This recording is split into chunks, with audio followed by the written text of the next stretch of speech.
Assalamualaikum warahmatullahi wabarakatuh. Ustaz, apakah umur umat Islam 1500 tahun? Soalnya ini sangat bahaya. Kita sekarang tahun 1444. Ditambah lagi 13 tahun sebelum hijrah Nabi Muhammad, berarti sekarang kita sekitar tahun 1457. Berarti tinggal 43 tahun umat Islam akan habis di muka bumi ini. Ini waktu yang sangat singkat. Bagaimana itu Ustaz? Ya jamaah, ada beberapa ikhwan dan akhwat yang DM saya seperti ini dan sepertinya mereka sangat khawatir ketika menanyakan masalah tersebut. Makanya saya rasa lebih baik saya menjawab di dalam kajian, bukan di DM. Ayo kita membahas bersama secara ilmiah dan berdasarkan dalil. Apakah umur umat Islam 1500 tahun? Baik ya syabab, ada hadis dari Rasulullah bahwa umur umat Islam 1 hari. Kemudian Allah tambahkan setengah hari. Dan kita semua tahu bahwa dengan hitungan akhirat, 1 hari itu adalah 1000 tahun. Kemudian setengah hari 500 tahun. Jadi ada beberapa ulama yang menarik kesimpulan bahwa umur umat Islam adalah 1500 tahun. Tetapi ada beberapa ulama lain yang menolak hal tersebut dengan alasan hadis ini hadis dhaif. Dan saya tahu pasti ada beberapa dari teman-teman yang penasaran. Dhaif, sahih, maudhu'. Bagaimana ada satu hadis yang bisa disebut dhaif dan satu hadis lain yang bisa disebut sahih? Siapa yang buat kategori ini? Rasulullah sendiri atau ulama? Dan apa yang bikin suatu hadis sahih dan apa yang bikin suatu hadis dhaif? Dhaif ini artinya lemah. Makanya syabab, ana akan menjelaskan soal ini dulu dan ada ceritanya yang sangat menarik.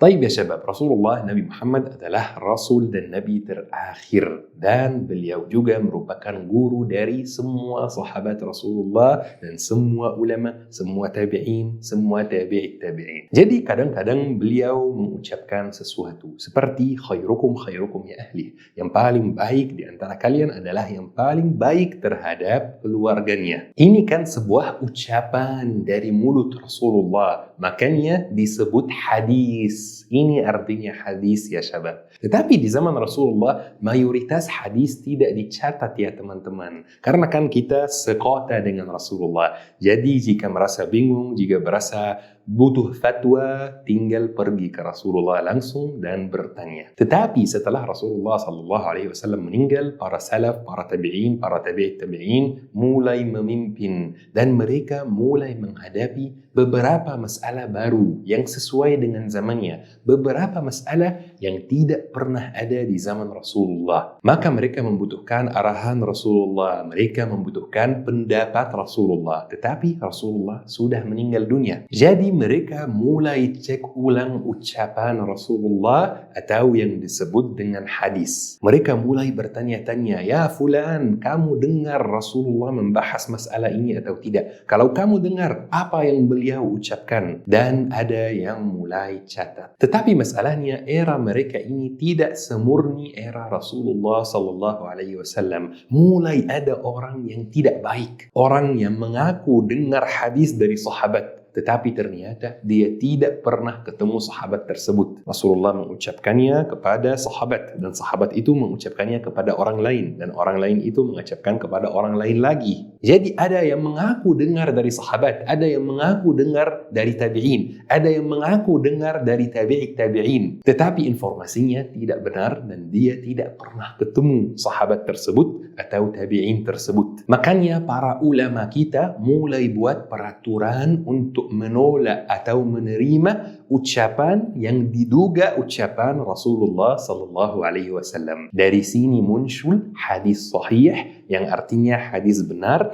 dan hadis dhaif yang artinya hadis lemah. Dan hadis sahih itu adalah ucapan yang 100% Rasulullah pernah mengucapkannya, sudah dipastikan, sudah lolos dalam semua peraturan yang sangat ketat yang para ulama buat untuk menerima hadisnya. Tetapi hadis dhaif itu hadis yang lemah. Tidak pasti 100% Rasulullah mengucapkannya karena dalam hadisnya ada sebuah kendala. Misalnya salah satu orang yang menyampaikan hadis ini atau dengan istilah lain meriwayatkan hadis ini terkenal dengan sifat bohong. Dan ini pasti bukan dari sahabat, bukan dari tabi'in, bukan dari tabi'in. Maka karena dia terkenal dengan sifat bohong, hadisnya tidak diterima karena tidak pasti 100% dia jujur. Atau misalnya ada orang lain yang mengaku dengar dari si A, tetapi setelah dicari-cari ternyata orang tersebut tidak sezaman dengan si A. Seperti ini ya syabab, ceritanya hadis dhaif dan hadis sahih, dan masih ada banyak tingkatan lain yang insyaallah ana bakal jelaskan di waktu yang lain, tetapi mungkin di masjid,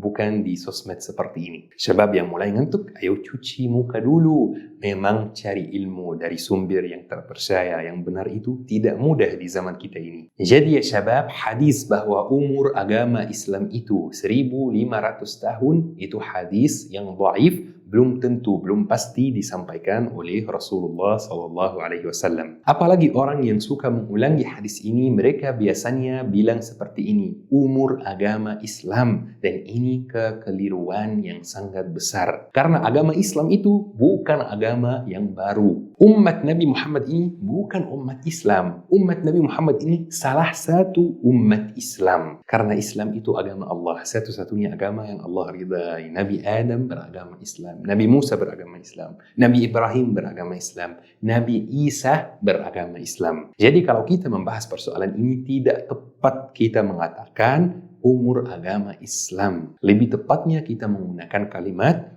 umur umat Nabi Muhammad. Jadi ya syabab, Imam As-Suyuti menulis sebuah buku yang namanya Risalatul Kashfi an Tajawuz Umri Hadhihi al-Umma al-Alf. Beliau membahas apakah umur umat ini akan melebihi 1000 tahun, dan berdasarkan apa yang beliau bahas, ia akan melebihi 1000 tahun, bahkan akan sampai 1500 tahun. Tetapi masalahnya, semua pembahasan ini pakai hadis dhaif. Tidak ada pembahasan satupun dalam persoalan ini yang pakai hadis sahih. Dan sebenarnya untuk mengecek validasi klaim tersebut di zaman kita ini jauh lebih mudah. Berdasarkan klaim tersebut, tinggal 43 tahun lagi, berarti sudah dekat. Ayo kita cek bersama apakah klaim ini benar atau tidak. Syabab yang pintar hitung, ayo kita hitung bersama. Ini tahun berapa? Ini tahun 1444.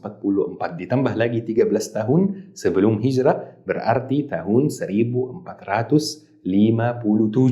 Anggap saja umur umat Islam 1500 tahun, berarti tinggal 43 tahun. Dan ya syabab, seperti yang kita semua tahu bahwa kita ini umat terakhir. Berarti setelah kita bakal datang hari kiamat dan bumi ini bakal habis. Dan supaya datang hari kiamat itu ada yang namanya tanda-tanda hari kiamat. Ulama kategorikan tanda-tanda tersebut ke tanda kecil dan tanda besar. Kalau soal tanda kecil, banyak sekali yang sudah muncul sejak zaman Nabi Muhammad, dan banyak sekali juga yang belum muncul sampai hari ini. Anggap saja ya teman-teman bahwa semua tanda kecil itu sudah muncul dan kita sedang menunggu tanda besar hari kiamat. Kira-kira tanda besar hari kiamat itu makan waktu berapa tahun? Misalnya ada perang Harmagedon, ini tidak disebutkan makan waktu berapa tahun. Anggap saja 2 tahun misalnya. Ada Imam Mahdi, dalam hadis sahih disebutkan bahwa ini akan membutuhkan waktu 7-9 tahun. Dajjal 1 tahun 3 bulan. Ya'juj dan Ma'juj tidak disebutkan makan waktu berapa tahun. Dukhan tidak disebutkan juga makan waktu berapa tahun. Jadi ya syabab, minimal 55 tahun.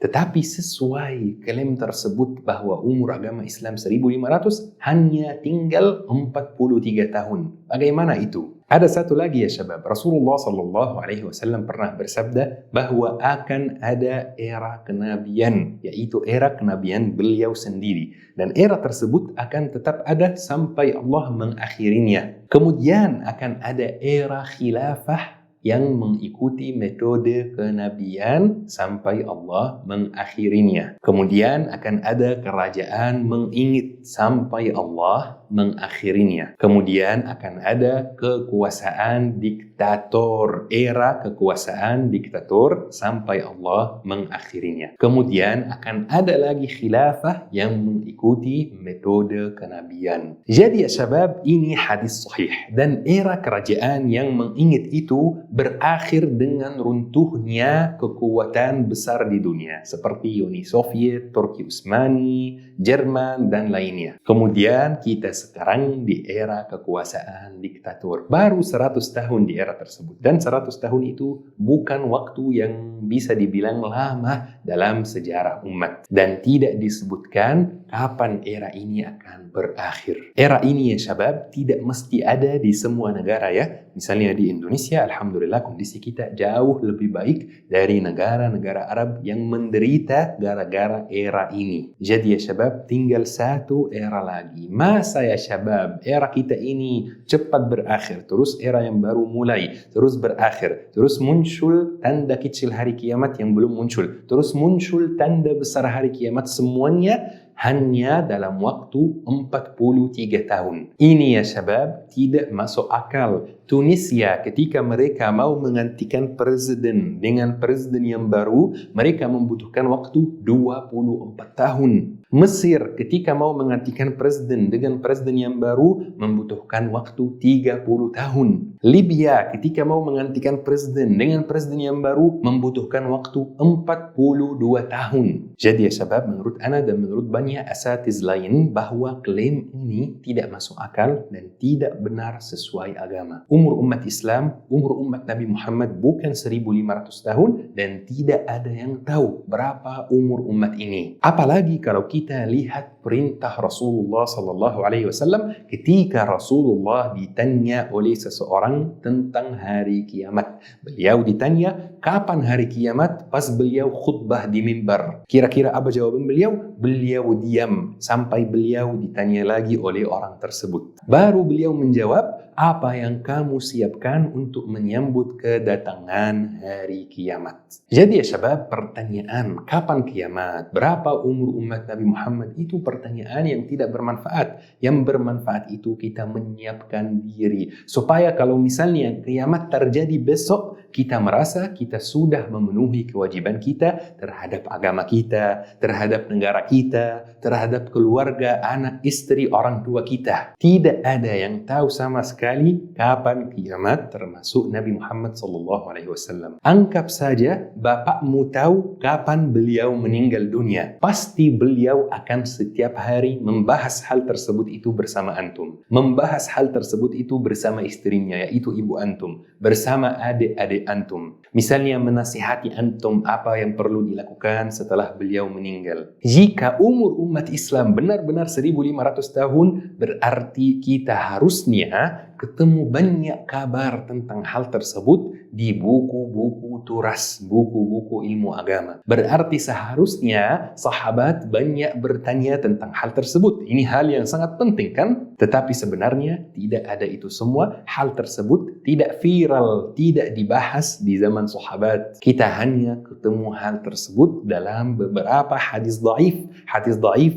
yang belum pasti diucapkan oleh Nabi Muhammad SAW. Jadi ya syabab, kesimpulannya ini klaim yang tidak benar. Umur umat Islam bukan 1500 tahun. Tidak ada yang tahu. Tidak ada dalilnya, tidak ada buktinya. Bahkan pakai hitung-hitung juga tidak valid. Rasulullah SAW bersabda, "Idza qamat as-sa'ah wa fi yadi ahadikum fasila fa in istata'a alla taquma hatta yaghrisha falyaghrisha." Jika hari kiamat terjadi atau hampir mau terjadi dan di tangan seorang dari kalian bibit, maka tanamlah sebelum hari kiamat. Walaupun kiamat sudah terjadi atau hampir mau terjadi, kita diperintahkan untuk tanam bibit yang di tangan kita ini, walaupun kita tidak bakal melihat hasilnya. Ini perintah yang jelas supaya kita tidak begitu memikirkan soal kapan hari kiamat, kapan umur umat Islam. Kita sebagai umat Nabi Muhammad SAW diperintahkan untuk beribadah sampai hari akhir, sampai hari terakhir. Kita diperintahkan untuk menolong agama Allah terlepas dari kerjaan dan jabatan kita. Yang pejabat bisa menolong agama Allah, yang ibu rumah tangga bisa menolong agama Allah, yang ayah bisa menolong agama Allah, yang kerja kantoran bisa menolong agama Allah, yang jualan di pasar bisa menolong agama Allah. Setiap orang ada caranya, ada jalannya. Jika antum tidak ketahui jalannya dan caranya bagaimana menolong agama Allah,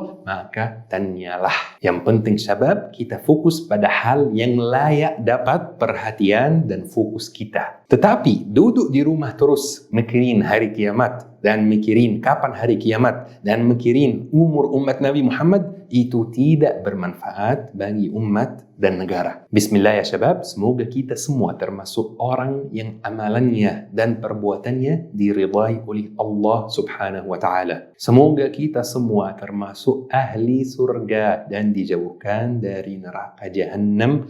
Amin ya Rabbil Alamin. Semoga kajian hari ini bermanfaat insyaallah syabab. Syukran. Wassalamualaikum warahmatullahi wabarakatuh.